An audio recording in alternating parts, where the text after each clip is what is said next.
이 시간 저희들에게 주신 하나님의 말씀은 마태복음 5장 4절 말씀입니다. 애통하는 자는 복이 있나니 그들이 위로를 받을 것임이요. 아멘.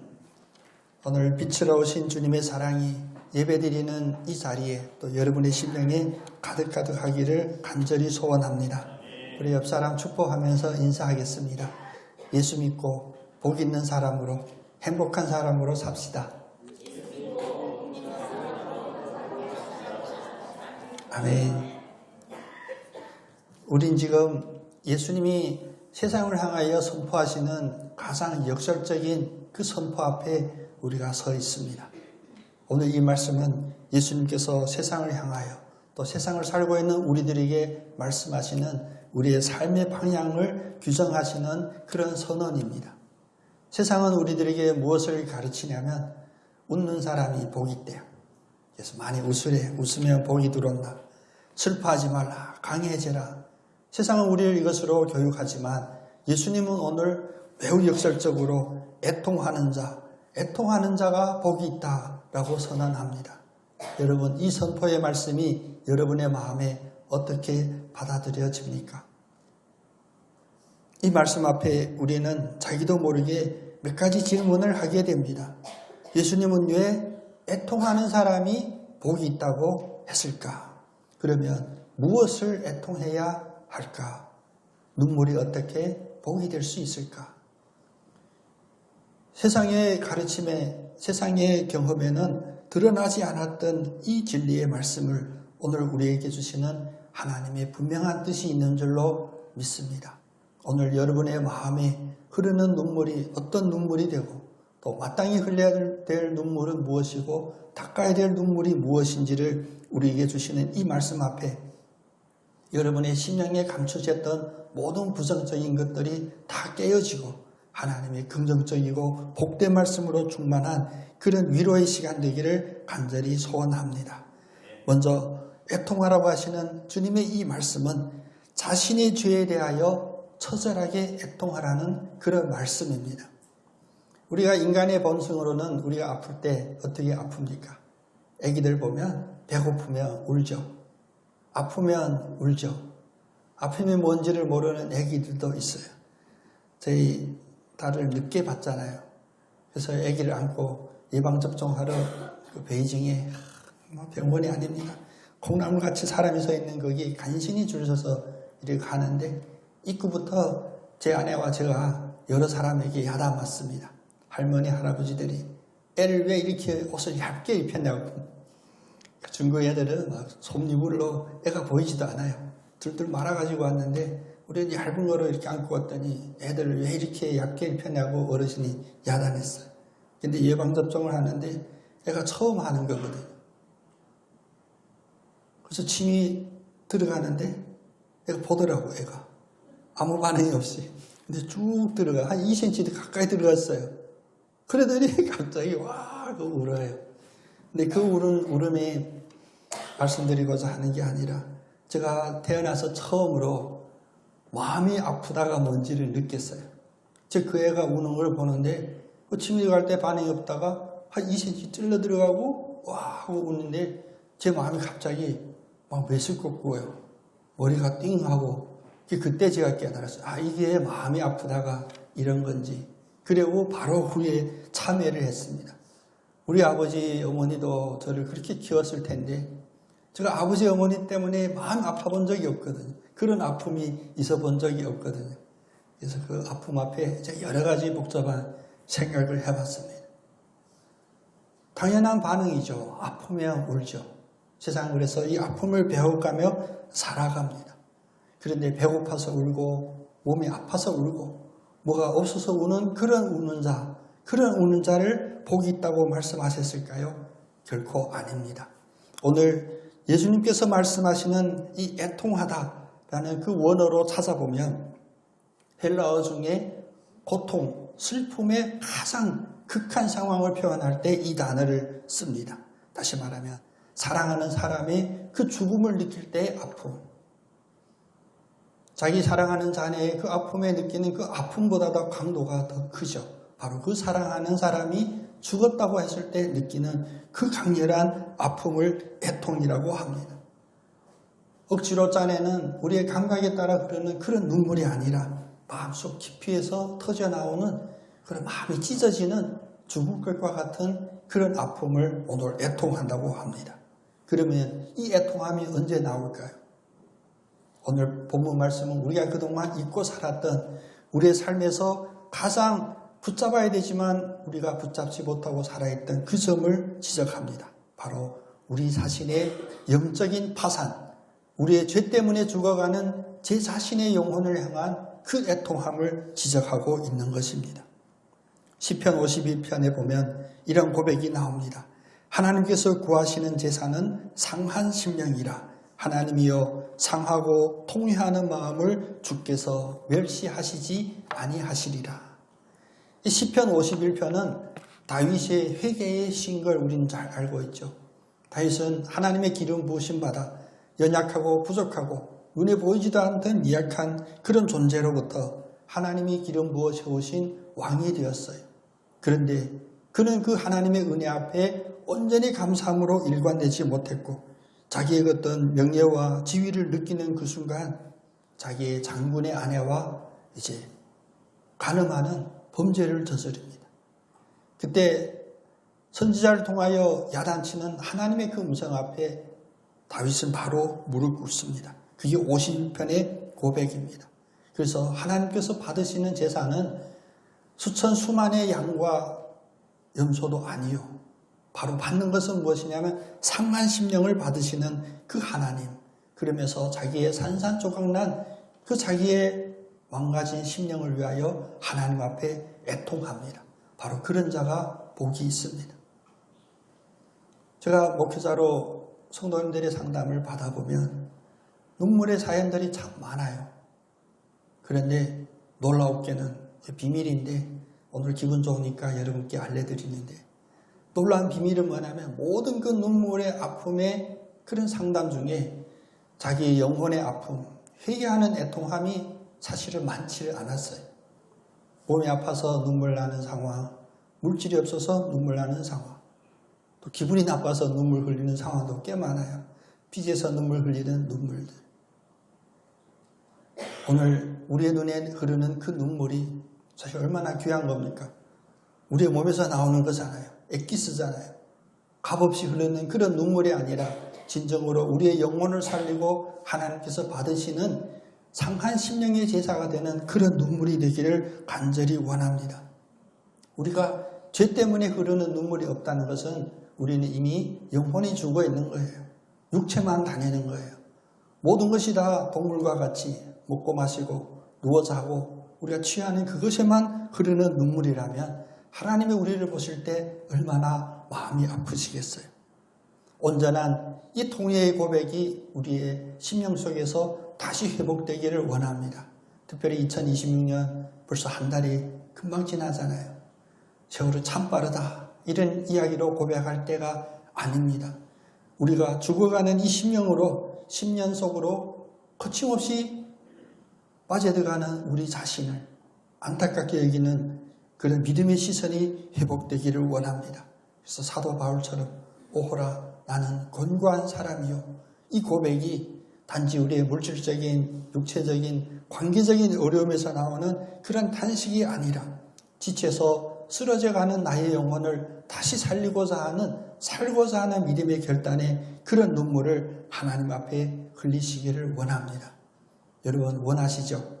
그런 눈물을 하나님 앞에 흘리시기를 원하십니까?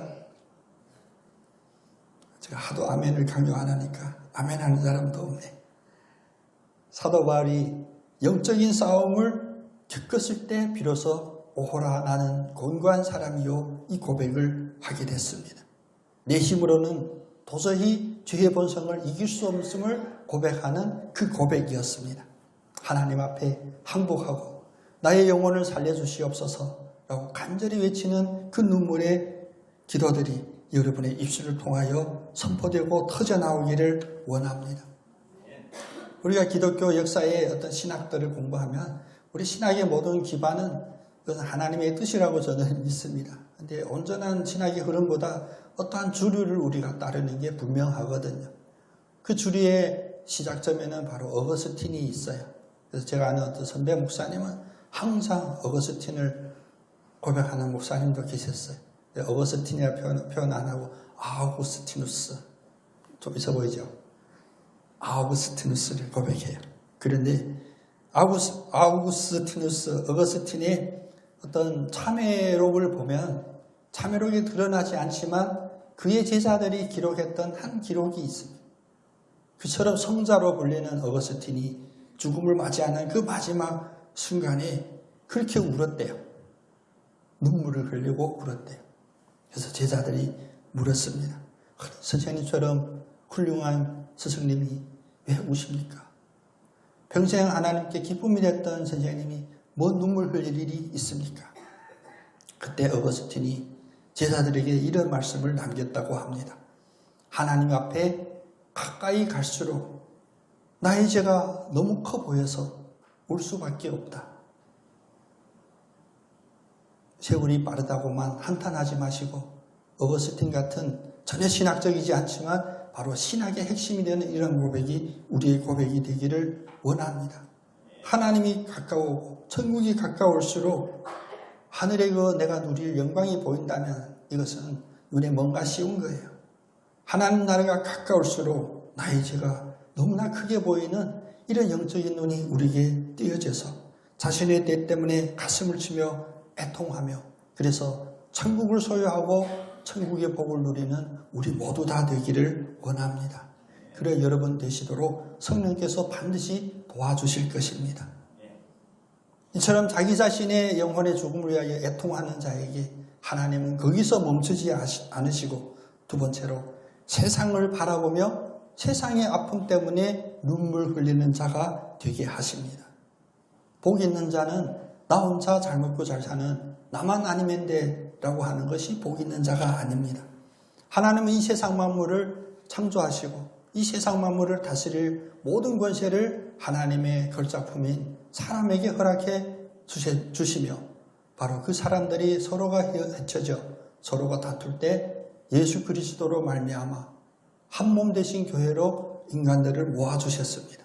특별히 하나님께서 부르심 받은 주님의 성도라고 이야기하는 우리들에게는 나 자신만의 아픔을 위하여 흘리는 눈물보다 공동체적이고 이 나라와 민족 또 하나님의 창조 이 세계를 바라보며 흐르는 큰 눈물로 우리의 눈물의 단계, 믿음의 단계가 성숙돼 가야 됩니다. 그래서 성경에서 애통하는 자들 보면 자기 개인적인 애통이 아니라 그것을 뛰어넘어 이스라엘 민족이 하나님 앞에 우상 숭배하고 범죄하고 죽어가는 그 상황 때문에 애통해 했습니다. 세상은 단지 우리들에게 먹고 사는 문제만 제공하는 환경이 아닙니다. 하나님이 이 세상을 통하여 우리에게 주시는 가장 중요한 이유는 바로 이 짧고 짧은 광야 같은 삶 속에서 영원히 변치 않은 하늘나라를 발견하고 또 하나님의 말씀을 발견하도록 우리에게 늘 계시해 주신다는 겁니다. 그래서 시편 119편에 보면 136절에 이런 말씀이 나옵니다. 그들이 주의 법을 지키지 아니하므로 내 눈물이 시냇물같이 흐르나이다. 아니 세상이 하나님의 법을 지키지 않는데 왜 이 시인의 눈물에서 이 시인의 눈에서 눈물이 흐른다고 고백할까요? 거꾸로 여러분은 그런 눈물들을 흘려보셨나요? 특별히 요즘 뉴스를 보기가 참 두려운 세상 우리가 살고 있잖아요. 왜 두렵냐? 세상이 망할 것 같아서 두려운 게 아닙니다. 너무나 서로가 서로를 대적하고 너무나 나뉘어있고 서로를 용서하지 못하고 서로가 망하기를 바라는 이 악한 마음이 가득한 그 세상 때문에 우리는 뉴스를 보기가 어렵습니다. 그런데 시편 119편의 이 고백은 뭐냐면 단순히 세상의 악함을 비판하는 데만 그치지 말고 그것에 손가락질 하는데 내 손가락 하나 더 얻는 것에 만족하지 않고 오히려 그 세상을 보고 눈물을 흘리라고 우리들에게 말씀합니다. 우리가 지적하고 판단하는 발달된 우리의 시선을 잠시 내려놓고 하나님의 이 마음을 품기를 원합니다. 진정으로 복 있는 사람이 되려면 세상을 향한 비판에 앞서는 것 우선 먼저 그 세상을 바라보며 하나님의 법을 어기는 이 악한 세상 때문에 눈물 흘리는 하나님의 마음을 품는 그런 여러분 되시기를 소원합니다. 예수님도 눈물 흘리신 적이 몇 번 있죠. 그 중에 타락한 예루살렘 성을 바라보며 예수님께서 눈물을 흘리셨습니다. 예수님의 그 눈물은 곧 닥쳐올 심판을 알지 못하고 죽음을 향하여 거침없이 겁도 없이 달려가는 그 예루살렘 성을 보시고 흘리는 눈물이시기도 하고 또 그러므로 죽어가는 그 영혼을 사랑하는 그 눈물의 눈물이시셨습니다. 누가복음 19장 41절에 예수님께서 예루살렘 성에 가까이 오사 성을 보시고 우시며 라고 기록하여 여기서 우시다는 뭐냐면 그냥 소리 없이 흐르는 눈물이 아니라 헬라어 원어로 보면 소리를 크게 내어 통곡하셨다라는 그런 뜻입니다. 주님을 닮은 성도라면 이 세상에 그릇되고 악함을 향하여 정죄하고 비판하는데 우리의 어떤 역할이 있을까?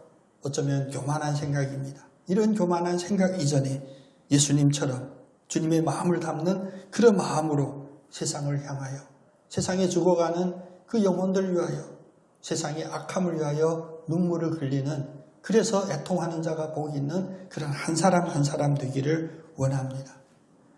우리가 기독교 역사상 기도라고 한다면 조지 밀러라고 하는 기도의 아버지 또 혹은 고아의 아버지라 부르는 믿음의 선배가 있어요. 서점에 가면 10만 번 기도 응답 받는 뭐 이런 책도 있어요.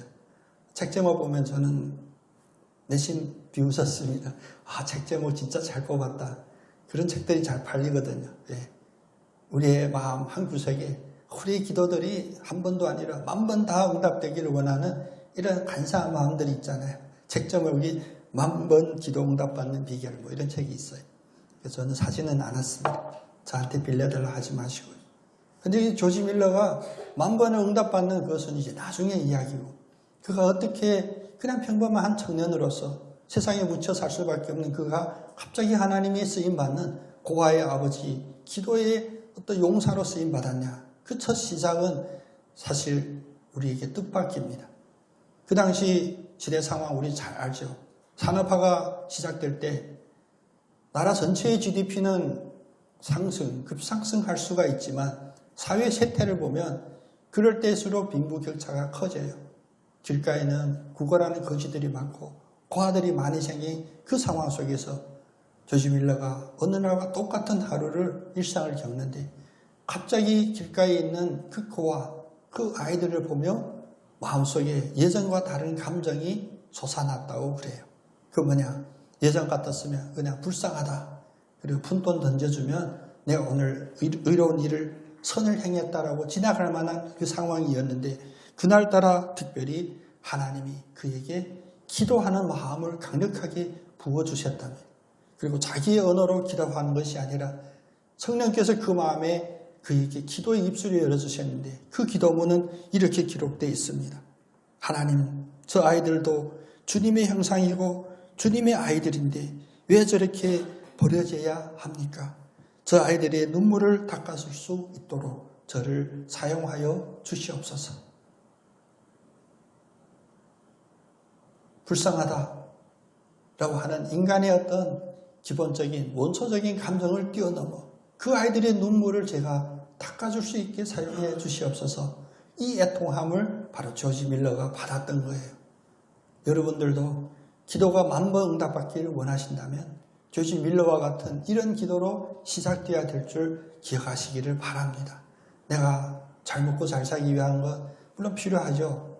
우리가 잘 먹고 잘 살아야 해야 될 일들이 많이 있습니다. 그런데 그것 먼저 나의 어떤 유익을 구하기를 뛰어넘어 이 세상에 눈물 흘리는 자들의 눈물을 닦아주기를 원합니다. 라고 한다면 평범한 조지 밀러를 사용하셨던 그 하나님은 지금도 우리를 사용해 주실 것입니다.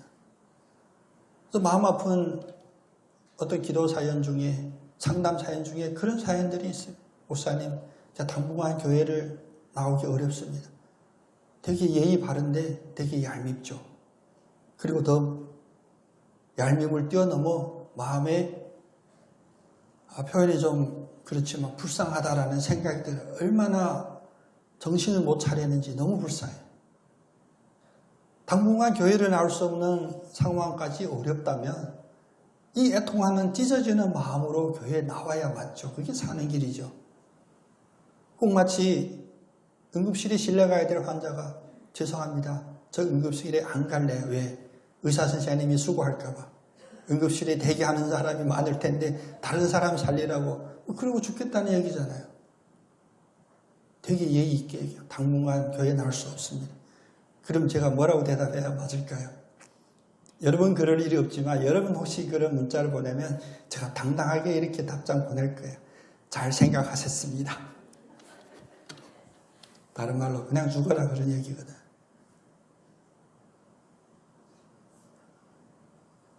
세상에 눈물 흘리는 자를 보고 눈물 흘릴 수 없는 그런 우리 안타까운 사정 먼저 자기 자신의 죽어감을 인하여도 눈물 흘릴 수 없는 우리의 이 안타까운 상황을 여러분 그냥 가볍게 넘어갈 일이 아님을 여러분 마음에 새기기를 원합니다. 그래서 오늘 애통하는 자가 복이 있다라고 하는 이 말씀은 바로 애통하는 자들에게 하나님이 하시는 약속이 있습니다. 그 약속이 바로 하늘의 위로를 이 땅에서 누리게 해주신다는 겁니다. 애통하는 자에게 약속하는 이 위로. 이 위로라고 하는 단어도 제가 원어로 찾아봤어요. 근데 위로란 뭐냐? 제가 생각했던 사전적인 의미와 매우 다르더라고요. 이 위로는 우리가 흔히 생각하는 가까이 가서 다독여주고 좋은 말 해주고 그래 공감해주고 이런 심리 상담학적인 이야기가 아니라 바로 겉으로 부르다 라는 그런 뜻이더라고요. 다시 말하면 하나님의 이 위로는 애통하는 자에게 주시는 이 위로는 멀리 떨어져서 받을 수 있는 것이 아니라 바로 주님께 가까이 달려갔을 때 그 주님이 우리에게 주시는 사랑과 달램과 포근함이 위로가 된다는 것입니다. 이사야서 61장 3절에 보면 무릇 시온에서 슬퍼하는 자에게 화관을 주어 그 죄를 대신하며 기쁨의 기름으로 그 슬픔을 대신한다 라는 하나님의 언약의 말씀이 있습니다. 이스라엘 백성들은 슬픔에 빠졌을 때 죄를 머리에 뒤집어 쓰거든. 그만큼 이제 불에 타서 모든 생명이 다 소멸된 그 죄와 같은 존재입니다 라는 그런 애통함을 해요. 그런데 하나님은 진정으로 애통하는 자에게 애통의 눈물을 흘리는 자에게 생명이 전부 다 없어졌다라는 그 죄가 아니라 오히려 영광의 화관, 꽃으로 된 면류관을 씌워주신다라고 약속하는 겁니다. 하나님의 위로는 단지 슬픔의 흔적을 지워주는 데 그치는 것이 아니라 혹은 잠깐 마취되어 생각나지 않게 하는 것이 아니라 바로 새롭게 새 생명으로 거듭나게 하시고 새로운 소망을 가질 수 있게 하시는 창조적인 위로이십니다. 여러분의 마음에 단지 회복만 구하는 그런 애통함이 아니라 새롭게 거듭나게 해주시옵소서라는 간절한 울부짖음으로 바뀌어지기를 원합니다. 그래서 계시록은 마지막 주님 천국에서 약속하신 그 축복을 모든 눈물을 눈에서 닦아주시고 다시는 사망이 없고 애통하는 것이나 곡하는 것이나 아픈 것이 다시 있지 아니하리라 라는 그 약속의 하늘나라를 보여주셨습니다. 이것이 바로 천국에 우리가 거해야 될 그 자리이고 오늘 이 땅에서 눈물 흘린 자에게 보여주시는 위로의 비전이십니다. 우리의 상황이 아무리 어렵지라도 아무리 눈물 나는 상황이라 할지라도 그냥 눈물 흘린 자에게 복이 있다가 아니라 무엇을 위하여 눈물 흘리고 어떤 눈물을 흘리고 그 눈물 속에 하나님께 가까이 가고자 하는 우리의 믿음의 실질적인 신앙 행위가 있어야 되는지를 오늘 다시 한번 우리에게 묻는 것입니다. 우리 찬송가를 보면 대부분 서양 작곡가들의 찬송가입니다. 물론 서양에서 우리에게 전해온 복음 때문에도 있죠. 근데 요즘 새 찬송가 편집하면서 우리 한국인 작사 작곡가들의 찬송가들도 많이 수록이 되어 있습니다. 근데 아직 우리의 입에 많이 붙지를 않아서 잘 부르지는 않죠. 그런데 여기서 우리가 분명히 봐야 될 것은 단지 이것은 민족적인 나라적인 그런 구별로 바라보기 먼저 하나님 앞에 얼마나 애통하는 눈물로 다가간 자가 그 입술에서 나오는 찬송시인지를 먼저 보아야 합니다. 그래서 이것은 오랜 시간을 통하여 우리에게 검증이 되고 그 과정이 드러나게 되죠. 특히 18세기 찬송가들이 우리 찬송가에 많이 수록이 되어 있는데 그 작사가들의 작곡가들의 사연 하나하나를 보면 전부 다 애통한 자들의 그 눈물이 오늘 우리 입술에서 나오는 찬송가가 되게 되었습니다. 많은 이들은 병상에서 심지어 눈이 보이지 않고 거동할 수 없는 그 상황 속에 찬송가로 되어 우리들에게 이어지고 있습니다. 그것은 뭐냐? 예수 믿으면 아프지 않을 거다. 예수 믿으면 돈 많이 벌 것이다. 예수 믿으면 권력의 높은 자리에 오를 것이다. 이것으로 우리의 기도와 찬송이 되기를 하나님은 원치 않으시고 세상의 일시적인 위로가 아닌 영원한 천국의 그 소망을 먼저 이 땅에서 누려가는 그런 믿음의 용사들의 기도를 찬송가로 받아주셨다는 것입니다. 오늘 눈물 흘리지 말라 우리를 속이는 이 세상 앞에 여러분 담대히 애통하는 자가 되시기를 소원합니다. 그래서 영적으로 표현하면 울 수 있는 자가 바로 강한 자입니다. 그렇다고 지금 이 자리에서 바로 눈가를 훔치시면 더더 난감합니다. 여러분이 말씀 앞에 섰을 때 여러분 기도하는 그 자리에서 애통하는 한 사람 한 사람이 되어서 회개의 눈물을 다시 회복하시기를 원합니다. 특별히 이 세상 살아가면서 내 안에 숨겨진 죄와 영적인 사망에 대하여 무감각하게 살았던 우리를 다시 부르시는 그 주님의 깨우침 앞에 회개의 눈물을 흘리시기를 원합니다. 하나님은 그 회개의 통회의 눈물을 담으십니다. 또 공감의 눈물도 우리의 눈가에 있기를 원합니다. 내 문제만 갇히지 말고 나만 잘 되면 돼. 그런 단순한 영역의 개인적인 기도가 아니라 고통받는 이웃도 또 이 나라와 이 민족과 이 세계 속에 있는 다양한 어려움 속에 우리가 할 수 있는 게 뭡니까? 우리가 아무 힘도 없을 것 같지만 우리에게 있는 유일한 힘 바로 하나님께 눈물 흘리며 중보하는 이 중보의 힘을 여러분 꼭 행사하시기를 원합니다. 그리고 어떠한 상황 속에서든지 애통한 자가 복이 있다 약속하신 주님의 이 약속의 말씀으로 위로를 삼기를 원합니다. 주님은 우리의 눈물을 그냥 흘리게 하지 않았습니다.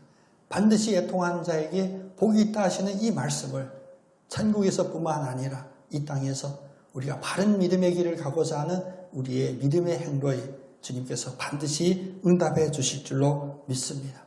그래서 오늘 성경의 말씀과 좀 다른 표현인데 우리의 믿음의 고백이니 우리가 억지로 한번 같이 따라해 볼까요? 애통한 자는 결코 망하지 않습니다. 아멘. 하나님 아버지, 회개의 눈물을 허락해 주신 주님께 감사드립니다. 그동안 우리 안에 있는 죄를 가볍게 여기고 영적으로 무감각하게 살아왔던 저희들을 다시 깨우쳐 주시며 우리의 영적 파산의 상태를 바라보며 내가 곤고한 자로다 애통하는 마음을 주시니 감사합니다. 이제는 진정으로 살아날 수 있는 영혼이 살리는 그 애통의 눈물을 흘리기를 원하오니 상한 심령을 가진 모든 자에게 사죄의 은총을 허락하여 주시옵소서. 또 나만 위하여 울었던 이기적인 눈물을 주님 이제 닦아주시고 우리가 이 세상을 향하여 무너진 가정들, 고통받는 이웃들, 전쟁의 포화 속에서 죽어가는 영혼들을 바라보며 울 수 있게 하여 주시옵고 우리의 애통함이 이 세상을 회복하고 이 세상을 치유하는 기도의 씨앗이 되게 하여 주시옵소서. 또 이 자리에 있지 않지만 슬픔과 눈물의 그 상황일 수밖에 없는 자리에 주저앉아 있는 성도들 있습니다. 주님, 그들의 마음에도 이 시간 애통하는 자가 복이 있다 하신 주님의 이 축복의 말씀이 사람의 말이 아닌 하늘의 위로가 그 자리에 찾아가 주셔서 부어주시옵기를 원합니다. 슬픔 대신 기쁨의 화관을 씌워주시는 복된 성도들로 다 회복되게 하여 주시옵소서. 오늘도 우리를 위로해 주시는 예수 그리스도의 이름으로 감사하며 기도드립니다. 아멘.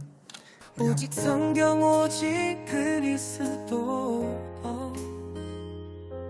오직 은혜 제주 반석교회 주